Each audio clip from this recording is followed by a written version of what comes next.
America விதித்திருக்கக்கூடிய reciprocal tariff, அதாவது இந்த பதிலடி வரி அப்படின்ற ஒரு விஷயம் உலகமெங்கும் வெவ்வேறு விதமான ரியாக்ஷன்ஸை கொடுத்துட்டு இருக்காங்க.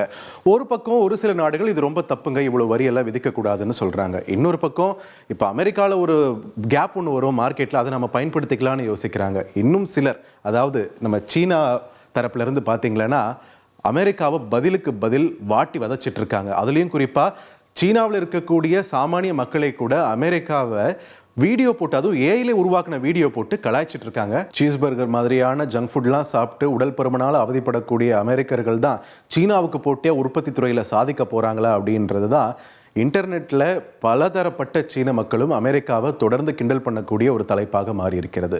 இந்த நிலையில் இன்டர்நெட்டை விட்டுறலாம், சாமானியர்களை விட்டுறலாம், இங்கே இந்த வர்த்தக போர் நடக்கக்கூடிய களத்தில் என்ன நடந்து கொண்டிருக்கிறது?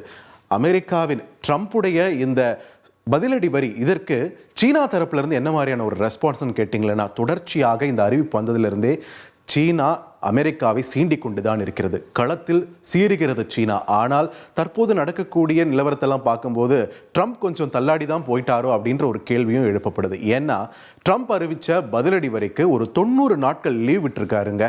பெரும்பாலான நாடுகளுக்கு இந்த லீவானது அனௌன்ஸ் பண்ணிட்டாரு. ஆனால் சீனாவுக்கு மட்டும் இதிலிருந்தும் விலக்கு. சீனா இந்த முழுமையாக அந்த பதிலடி வரியை செலுத்தி தான் ஆகணும் அப்படின்னு சொல்லியிருக்காரு. ஸோ நடப்பது என்ன?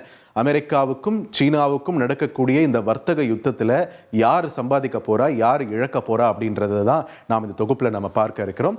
அந்த வகையில் பார்த்தீங்கன்னா பதிலடி வரிக்கு பதிலடி தருகிறது சீனா. எப்படி பார்த்தீங்கன்னா, சீனாவிலிருந்து இறக்குமதி செய்யக்கூடிய பொருட்களுக்கு அமெரிக்காவிலிருந்து எவ்வளோ வரி விதிச்சிருக்காங்க?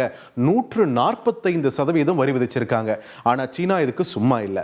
அமெரிக்காவிலிருந்து இறக்குமதி செய்யக்கூடிய பொருட்களுக்கு சீனா எவ்வளோ வரி விதிச்சிருக்கு பாருங்க, 125% அளவுக்கு பதிலுக்கு பதில்.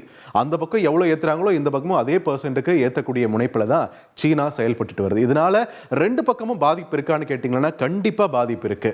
அதுலேயும் இன்னும் சொல்லணும்னா, இவங்க ரெண்டு பேருக்கும் நடக்கக்கூடிய இந்த பொருளாதார யுத்தத்தை உலக அளவில் வர்த்தகமே பார்த்தீங்கன்னா ஒரு 3% குறைவதற்கான வாய்ப்பு இருக்கிறது. இது பெரும்பாலும் ஏழை நாடுகளை தான் பாதிக்க இருக்கிறது அப்படின்ற ஒரு தரவுகளையும் பகிரப்பட்டு தான் வருகிறது. ஸோ இந்த பக்கம் ட்ரம்ப் தரப்புல, அமெரிக்கா தரப்புல வலி இருந்தாலும் அதை காட்டிக்காம கெத்தா இருக்காங்க. இந்த பக்கம் எனக்கு வலிக்கவே இல்லைன்ற மாதிரியான ஒரு நிலைப்பாட்டில் சீனா இருக்காங்க. ஆனால் ரெண்டு பேருக்குமே சந்தை தேவைப்படுகிறது. ஒருவர் மாற்றி ஒருவர் தேவைப்படுகிறார்கள். ஆனால் ஈகோ கிளாஷ் போய்கிட்டே தான் இருக்கு. ஸோ பதிலடி வரிக்கு சீனாவுடைய அதிரடி நடவடிக்கை என்னவா இருக்குன்னு பார்த்தீங்கன்னா, அமெரிக்காவிலிருந்து அவங்க இறக்குமதி செய்யக்கூடிய இறைச்சி மற்றும் எரிவாயு, இந்த இரண்டுமே கொஞ்சம் கொஞ்சமாக குறைச்சி இப்போ முழுசாக நிறுத்தியிருக்காங்க.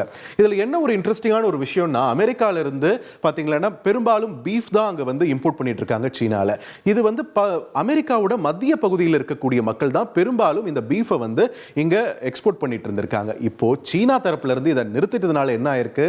பாதிப்புக்குள்ளாகி இருக்கக்கூடியவர்கள் எல்லாரும் யாருன்னு பார்த்தீங்கன்னா, ட்ரம்ப்புக்கும் ட்ரம்ப்புடைய கட்சியான ரிப்பப்ளிக்கன் கட்சிக்கும் வாக்கு வங்கியாக செயல்படக்கூடியவர்கள், அவங்களுடைய கோர் ஆதரவாளர்களாக இருக்கக்கூடியவர்கள், அவங்க தரப்பிலேயே ட்ரம்ப்புக்கு எதிரான ஒரு மனநிலையை உருவாக்கும் விதமாக சீனா தரப்பிலிருந்து நடவடிக்கை எடுக்கப்பட்டு வராங்க. அது மட்டும் இல்லாமல் ஒரு அமெரிக்கரை வச்சு ட்ரம்ப்புக்கு எதிராக ஒரு பிரச்சார வீடியோவும் வெளியிட்டு இருக்காங்க.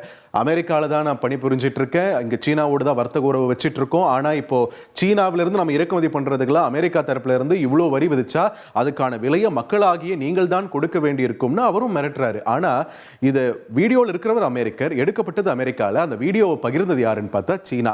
ஸோ இதுலேயும் சீனா ஒரு டூப்ளிகேட்டை உருவாக்குதா அப்படின்னு கிண்டலும் ஒரு பக்கம் போயிட்டு தான் இருக்கு. இன்னொரு பக்கம் அமெரிக்க நெருக்கடிக்கு அசராமல் தொடர்ந்து பதிலுக்கு பதில் கொடுத்து கொண்டிருக்கக்கூடிய நிலையையும் சீனா தரப்பில் பார்க்க முடிகிறது. இந்த நிலையில் அமெரிக்கா ஒரு படி இறங்கி வந்திருக்கு. என்ன பண்ணியிருக்காங்கன்னு பார்த்தீங்கன்னா, 20 எலக்ட்ரானிக் பொருட்களுக்கு இந்த பதிலடி வரியிலிருந்து விலக்கு கொடுத்து அறிவிப்பு வெளியிட்டிருக்காங்க. அந்த 20 எலக்ட்ரானிக் பொருட்கள்னு பார்த்தீங்கன்னா, ஒரு சாதாரண டிரான்சிஸ்டரில் ஆரம்பித்து மொபைல் ஃபோன்ஸாக இருக்கட்டும், லேப்டாப்ஸ், கம்ப்யூட்டர்ஸ், இந்த மாதிரியான விஷயங்களுக்கெல்லாம் இந்த பதிலடி வரியிலிருந்து விலக்கு கொடுத்துருக்காங்க. அது சீனாவிலிருந்து இறக்குமதி செய்யப்பட்டாலுமே கூட. ஸோ அதனுடைய தாக்கம் உணர ஆரம்பித்ததால தான் இப்போ இறங்கி வந்திருக்காங்க அப்படின்ற ஒரு விமர்சனமும் இப்போ வைக்கப்பட்டிருக்கு. ஸோ கூடுதல் வரி கட்டாமல் நுழைந்திருக்கிறது சீன இறக்குமதி. இதில் என்ன இருக்குன்னு பார்த்தீங்கன்னா, அமெரிக்க துறைமுகத்திற்கு சீனாவிலிருந்து இறக்குமதி செய்யப்பட்ட பொருட்கள் வந்திருக்குங்க. அங்கே திடீர்னு தொழில்நுட்ப கோளாறு ஏற்பட்டிருக்கு. ஒரு 10 மணி நேரத்திற்கு தொழில்நுட்ப கோளாறு நீடிக்கவே சீனாவிலிருந்து இறக்குமதி செய்யப்பட்ட அத்தனை பொருட்களும் அந்த கூடுதலான பதிலடி வரி இல்லாமலேயே நாட்டுக்குள்ள புகுந்திருக்கு. ஸோ அந்த 10 மணி நேரமும் இதுலேயும் சீனாவோட வேலை இருக்குமா அப்படின்ட்டு இன்னொரு பக்கம் அமெரிக்கர்களும் கேள்வி எழுப்பிட்டு வராங்க. ஸோ ரெண்டு பக்கமும் மாறி மாறி இப்படி போயிட்டு இருக்கக்கூடிய நிலையில் அமெரிக்க நெருக்கடிக்கு சீனா அசராமல் இருக்கலாம், ஆனால் சீன நெருக்கடிக்கு அமெரிக்கா பணிஞ்சிடுமா அப்படின்ற ஒரு கேள்வியும் இப்போ எழ ஆரம்பிச்சிருக்கு. ஏன்னா இத்தனை நாள் சீனாவை வந்து வார்த்தைக்கு வார்த்தை விமர்சிச்சுட்டு இருந்த ட்ரம்ப் என்ன சொல்லியிருக்காரு, என்னுடைய நண்பர் ஜின்பிங்குடன் விரைவில் நாம் பேசுவோம், நம்ம வந்து வர்த்தக ரீதியாக புதிய ஒப்பந்தங்களை மேற்கொள்வோம் அப்படின்னு நம்பிக்கை தெரிவிச்சிருக்காரு. ஆனால் சீன வெளியுறவுத்துறையிலிருந்து என்ன சொல்லியிருக்காங்க தெரியுமா, பேச்சுக்களை நாங்க தயார் தாங்க, ஆனா அந்த பேச்சுவார்த்தைக்கு வந்துட்டு அங்கேயும் வந்து அமெரிக்கா தன்னோட மேலாதிக்கத்தை காட்டினா நாங்க அதை வந்து ஏத்துக்க மாட்டோம், உரிய பதிலடி கொடுப்போம் அப்படின்னு ஒரு மிரட்டல் துணியில தான் அவரும் பேசியிருக்காரு. ஸோ கெஞ்சினா மிஞ்சிற மாதிரியான ஒரு ஆட்டிடியூட தான் அமெரிக்காவை பொறுத்த வரைக்கும் தற்பொழுது சீனா வெளிப்படுத்திட்டு வருது. இந்த நிலையில மின்னணு இறக்குமதி அப்படின்ற ஒரு விஷயம் இருக்குல்ல, எலக்ட்ரானிக்ஸ் வந்து பெரும்பாலும் இங்க சீனா உள்ளிட்ட நாடுகளை தான் சார்ந்து இருக்கக்கூடிய ஒரு சூழல் அமெரிக்காவில் இருக்கு. ஸோ இப்போ இந்த மாதிரியான பொருட்களுக்கு இந்த பதிலடி வரியிலிருந்து விலக்கு கொடுத்தாலுமே ஒரு பேஸ் டாரிஃப்னு ஒன்று இருக்குங்க. அந்த அடிப்படை வரி சீனாவுக்கு பார்த்தீங்கன்னா 20% என்ற அளவில் இருக்கு. இங்க இந்தியாவை பொறுத்த வரைக்கும் அந்த வரி பார்த்தீங்கன்னா 0% தான். குறிப்பாக சொல்லணும்னா ஐபோன் மாதிரியான விஷயங்கள், அதனை சார்ந்து இருக்கக்கூடிய எலக்ட்ரானிக்ஸ், இதெல்லாம் வந்து நாம வந்து அமெரிக்காவுக்கு நாம இங்கிருந்து அனுப்புறோம்னா அங்க அதற்கான வரி பார்த்தீங்கன்னா 0%.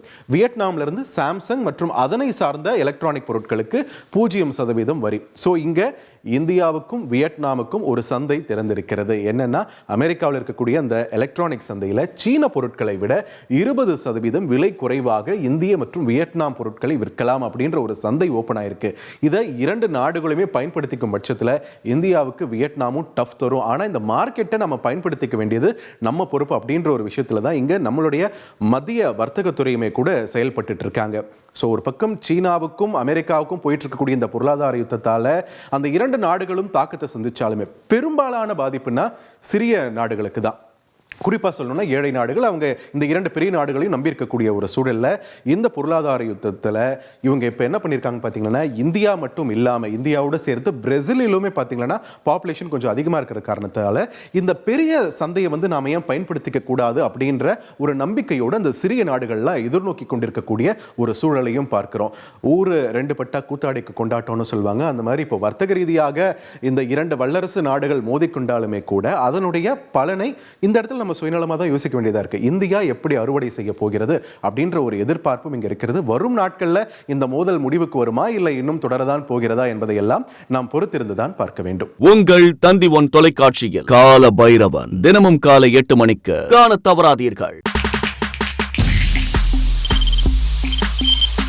தவிர்க்க முடியாத தம்ப்நெயில்ஸ், கலக்கலான கண்டென்ட்ஸ், சினிமாவும் சீரியஸ் பிரச்சனைகளும், சும்மாவே ராம் சரண் தளபதி விஜய் எப்படா பெரிய கலகலப்பும் கைகலப்பும்.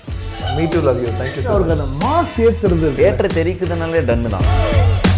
பிரேக்கே இல்லாமல் பிரேக்கிங் நியூஸ் சொல்லும் தந்தி டிவி ஆப். இன்ஸ்டா தலைமுறை வரை இறங்கி அடிக்கும் தந்தி டிவியின் டிஜிட்டல் எக்ஸ்க்ளூசிவ். பாடி காமிச்சீங்க. அது அதை விட மோசம். இல்ல பாடி காமிச்சீங்கன்னா அது இன்னும் வெரி பேட். தந்தி டிவி ஆப்பை இலவசமா டவுன்லோட் செய்யுங்க. ஃபாலோ பண்ணுங்க, சப்ஸ்கிரைப் பண்ணுங்க, என்ஜாய் பண்ணுங்க.